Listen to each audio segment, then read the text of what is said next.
Bonjour, bonjour et bienvenue sur le plateau de Batijournal TV. Nous sommes sur le salon Eurobois 2024 à Lyon. Et avec moi ce matin, Raphaël Verjade. Bonjour Raphaël. Bonjour. Raphaël, vous êtes le responsable de l'Institut européen de la menuiserie, de l'agencement et des tonneliers et de la tonnellerie chez les Compagnons du Devoir, c'est ça? Exactement. Alors c'est menuiserie, agencement et ébénisterie, mais effectivement je m'occupe des tonneliers. Moi, c'est ce qui m'intéressait, c'était les tonneliers, hein. L'Institut européen, qu'est-ce que c'est? Alors chez les compagnons, les différents corps de métier sont représentés par des instituts. Un responsable d'institut, il pilote la partie opérationnelle des métiers dont il a la responsabilité à l'échelle nationale. En l'occurrence, ma mission elle est tournée autour du devenir du métier. Elle se déroule en 4 axes. Le premier, c'est la mémoire, avec la conservation des savoir-faire. Le deuxième, c'est la recherche. Qu'est-ce que sera le métier demain pour apporter les compétences à nos jeunes? C'est ce qu'on va voir un petit peu avec vous là tout à l'heure, hein. En tout cas, les Exactement. formations que vous mettez en place de ce point de vue-là. C'est ça. La rencontre, donc les relations partenariales, que ce soit avec les équipementiers ou les institutionnels. Et enfin, le dernier axe, c'est la formation, le plus important, hein. Et donc le recrutement et l'accompagnement des formateurs et la rédaction de contenus pédagogiques et leur mise à jour. Avant de rentrer dans le détail des formations, hein, que vous allez nous présenter, comment ça se passe aujourd'hui si je veux devenir compagnon, si je veux me former chez vous à l'Institut européen de la menuiserie? Alors, donc les compagnons sont un centre de formation uniquement basé sur l'alternance. On a différentes façons de rentrer. On peut rentrer après le collège, donc post-brevet, pour un apprentissage en 2 ans, pour un CAP dans un premier temps. On peut rentrer après un bac ou un début de cursus universitaire pour des post-bac, donc là on sera sur des CAP en 1 an. Et on a également des profils en reconversion professionnelle. À la suite d'une formation initiale, un apprenti peut choisir de partir sur le Tour de France, et donc c'est là vraiment l'essence même du compagnonnage, c'est d'apprendre son métier par le voyage. Et donc quand on est sur le Tour de France, on est salarié dans des entreprises avec des postes d'ouvriers, on bénéficie de contrats d'apprentissage qui nous permettent de nous former 6 semaines dans l'année, et on va fonctionner comme ça pendant 5 ans en changeant tous les ans de ville et donc d'entreprise. Et on va apprendre un peu tout ce qui se passe sur le territoire et même ailleurs, hein. Oui. Venons-en à ce que vous mettez en place aujourd'hui dans vos actions de formation. Vous mettez en place des nouvelles formations qui sont liées au numérique. De quoi s'agit-il? Alors effectivement, les formations qu'on met en place, on les actualise régulièrement pour répondre aux besoins de la filière, hein. Aujourd'hui, il y a des besoins prédominants qui sont notamment le développement durable, le numérique et maintenant l'intelligence artificielle. Alors j'ai travaillé sur ces différents axes. Pour le développement durable, j'ai pris le parti de ne pas créer de formation spécifique, mais de l'intégrer directement dans nos formations. C'est quelque chose d'essentiel et de notre point de vue, il est important d'apprendre à travailler correctement, directement, pour optimiser nos ressources. Voilà, il n'y a pas de formation développement durable. Toutes les formations intègrent cet aspect-là. Vous pouvez nous donner un exemple, je ne sais pas, par exemple avec la menuiserie? Exactement. Par exemple, avec les menuiseries extérieures, les portes et les fenêtres, on ne va pas apprendre à les poser de manière traditionnelle. On va tout de suite apprendre à les poser de manière passive et optimisée.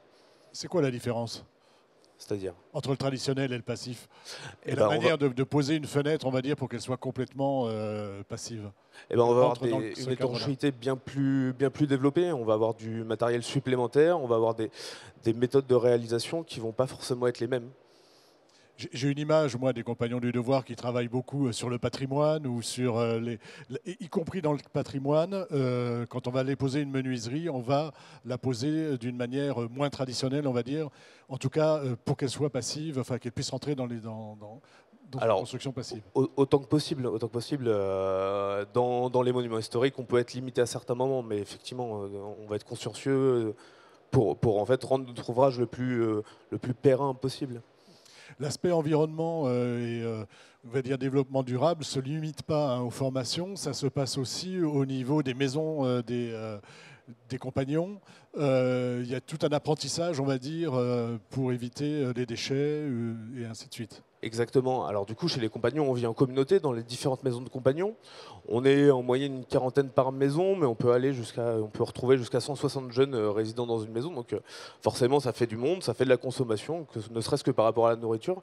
Et donc, au niveau associatif, à l'échelle nationale, on a mis en place ce qu'on appelle le challenge frugalité, où on challenge les communautés à développer quelque chose qui travaillera cet aspect-là. Donc ça peut être par exemple développer les poubelles de tri, ça peut être optimiser les ressources alimentaires pour éviter le gaspillage, Voilà, on a plein de petits exemples. Plein de petits exemples comme ça pour rentrer dans un cadre, on va dire, plus vertueux. Exactement. On va parler maintenant formation, formation ébénisterie numérique. Exactement. De quoi s'agit-il? Alors, l'ébénisterie numérique, elle fait suite à une formation qu'on a mis en place il y a quelques années, qui est l'ébénisterie d'art, où là, on prenait vraiment le temps de revenir sur les techniques traditionnelles d'ébénisterie pour faire un meuble Louis XV, entre autres. Et donc, l'ébénisterie numérique, c'est son évolution, où on va reprendre à reproduire exactement le même meuble, mais avec les moyens technologiques actuels. Donc pour schématiser, hein, on va usiner le meuble avec une commande numérique 5 axes, on va découper la marqueterie au laser et la plaquer sous vide, on va scanner en 3D des garnitures et les imprimer pour les positionner sur le meuble, et on va intégrer un système Arduino, Raspberry pour automatiser.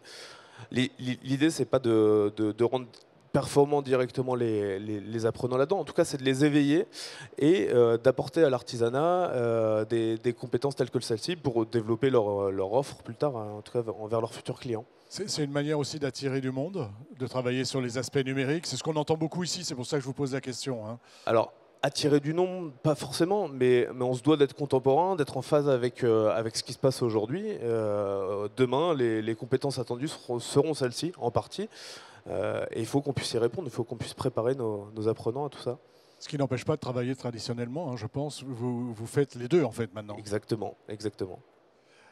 Autre chose, alors ce parcours de formation ébénisterie numérique, on peut le faire où? Alors, c'est un parcours qui se fait que lorsqu'on est sur le Tour de France. Alors, c'est le début, on va le développer au fur et à mesure. Et aujourd'hui, la session pilote, elle va se trouver en Grand Est. Et ça sera entre notre site de Muison, juste à côté de Reims, et Strasbourg. Il y a après un autre parcours qui est un parcours, lui, de progression numérique. On ne parle pas forcément des ébénistes. De quoi s'agit-il? Alors, ouais, alors voilà, exactement. C'est pas un parcours de formation, c'est vraiment un parcours de progression. Aujourd'hui, les commandes numériques sont très implantées dans l'environnement du menuisier. On en voit de plus en plus dans les entreprises. Et c'est une technologie particulière qu'il faut apprendre à utiliser. Le problème aujourd'hui, c'est que, bon, on a une formation qui vise à apprendre à utiliser ça, mais ça en fait une spécialité. Moi, l'objectif au travers du parcours de progression, c'est que la commande numérique redevienne un outil comme les autres dans l'atelier, qu'on puisse s'en servir pour faire nos travaux de manière habituelle. Donc, en fait, c'est un parcours qui va se dérouler sur 3 ans. Qui va s'intégrer dans un parcours de progression. Donc on ne va pas avoir des semaines dédiées, ça va rentrer dans nos cours du soir et du samedi comme on le fait sur le Tour de France, avec des dispositifs actuels. On va travailler en e-learning, on va avoir un formateur qui fait un suivi, et on va positionner les apprenants dans des entreprises qui les amèneront à travailler de temps à autre sur une commande numérique. L'idée, hein, c'est vraiment de se familiariser avec ces outils, de les utiliser, parce que de toute façon, c'est l'avenir. C'est ça, exactement. Mais encore une fois, comme je dis, il faut que ça reste un outil et pas une spécialisation. Les itinérants, donc les jeunes compagnons qui seront positionnés sur ce parcours-là, ne feront pas que de la commande numérique. Ils vont réaliser des ça fait partie de leur formation, c'est un ensemble. C'est un peu comme le développement durable tout à l'heure. Exactement. Hein, ça fonctionne ensemble, on apprend parce que c'est nécessaire de l'apprendre, mais ce n'est pas une spécialité. C'est ça. On a fait un bon tour d'horizon, je trouve. Est-ce qu'il y a quelque chose qu'on n'a pas dit qui vous semble important de dire? On a fait un bon tour d'horizon sur le parcours programmateur numérique. J'aimerais quand même remercier nos soutiens qui sont le 3CA BTP et Erasmus au travers du projet Mona qui nous ont accompagnés financièrement pour développer cette formation parce que ça mobilise quand même beaucoup de ressources. Si je veux en savoir plus, il y a un site internet, Compagnons du Devoir, où est-ce que je vais m'informer? Vous pouvez retrouver toutes nos informations effectivement sur notre site internet, donc lescompagnonsdudevoir.fr, et sur nos réseaux sociaux. On est présent sur LinkedIn, Instagram, Facebook. Voilà. Ben écoutez, merci d'être venu sur le plateau de Bâti Journal TV, nous parler des Compagnons du Devoir et ce que vous mettez en place du point de vue environnement, développement durable et du point de vue du numérique. Une émission à retrouver sur notre site internet Bâti Journal TV et sur les sites de nos partenaires que sont le Salon Eurobois, France Bois Forêt et les magazines Woodsurfer et l'Atelier Bois. Merci à vous. Merci beaucoup.